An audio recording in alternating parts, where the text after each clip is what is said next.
Hi everybody, we're joined today with Kishan Pankhania, who is our financial crime manager here at Allica Bank, and the reason why we're talking is to talk about how funders and brokers can work better together to minimise financial crime and fraud. Both to banks and funders, the risks include financial loss.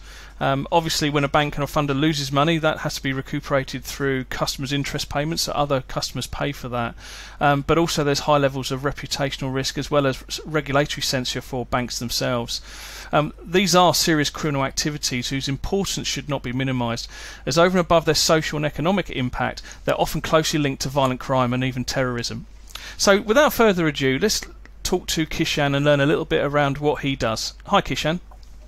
Hi Richard, thanks for the introduction. So I'm Kishan Pankhania, I'm the financial crime manager for Allica Bank. I work as part of a team in the compliance team, and we've got a really dynamic setup here. So we flex and support to help our colleagues make decisions and really look for solutions when we're presented with challenges. The team has got really good experience in asset finance. And so we're really close to the pulse with industry trends and emerging risks. So we've got a good grounding to make good decisions here. Great stuff. So let's kick off, shall we? So what does a good application look like when thinking about due diligence and knowing our client? So I think this is a very good question. It's a question that I hope our broker partners were to ask us, because we want to make sure we're on the same page as them. A well-articulated proposal sits at the head of good submission. What we want to be able to do here at Allica Bank is understand the client, why they want the asset, and give us as much information as you can about their track record, the people involved, the management of the business, and any future plans to help make a positive and good decision. I think one thing I would note here would be that fraudsters can create a document with the technology advances that we have in the industry, but it's quite difficult for a fraudster to build a picture of a quality customer with a good track record. The final thing I'd note in this, when we're talking about a good application, is that we at Allica strive to work well with our broker partners. So if there is a question that we've got, we would come out and would ask that question to make sure we can fill in any gaps and get to a good decision. Yeah, agree. Thanks. So what are some of the fraud types to be looking out for in the market we should be concerned about? So with COVID, I think more and more lending is being completed distant and online, and things like identity theft and impersonation fraud are on the rise.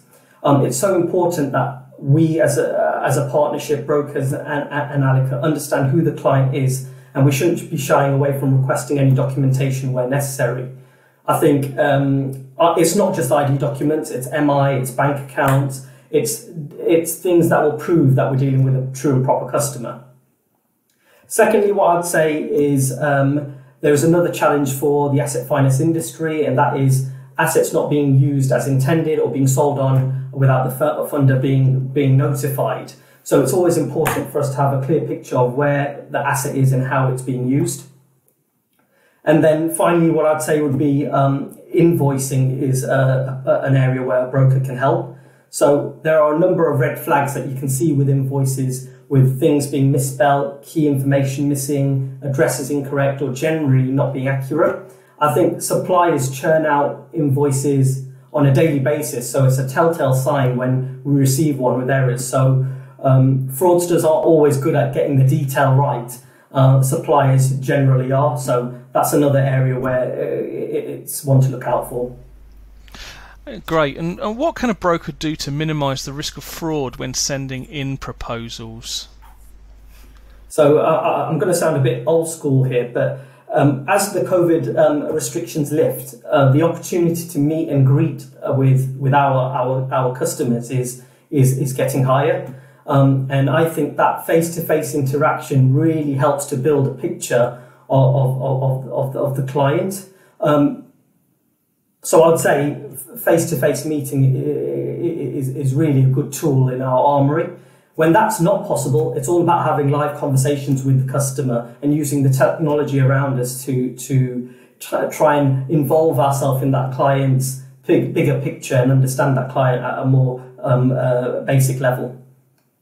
What I'd also say here would be, to minimise the risk, we've got to be comfortable with our supplier. So here at Allica, we do a number of supplier checks when we get a proposal in. A broker can definitely help with that by making sure that the customer is using a supplier that has goods as advertised, has a good track record, and is mindful of any last minute changes or sudden requests that supplier poses. We do extensive checks, but a broker can definitely help that. And finally, what I'd say would be, in addition to all of the checks that a broker can do, we would hope that if there are any concerns, a broker would reach out to us and we can talk to them further about any risks or any concerns that they've got. Great. And what would be the 5 key takeaways a broker can implement to minimise fraud? So there's a huge amount of takeaways, and I probably couldn't bring them all into one small call. But what I would say would be take advantage of the easing of the COVID restrictions. Try and get face-to-face with your clients, or make sure you're talking to your clients on a regular basis. I would say at Allica, we have a heavy reliance on the information and the quality of information you provide us. So providing us with quality financials, including accounts, MI, bank statements, and other further information about source of funds really helps us to become efficient for you, but also helps us weed out any fraudsters. The more information we have, the better we are at spotting any holes in their story. Thirdly, I would say criminals trying to gain finance by using bogus suppliers. I think it's a very good practice for brokers to consider the supplier and the asset being funded.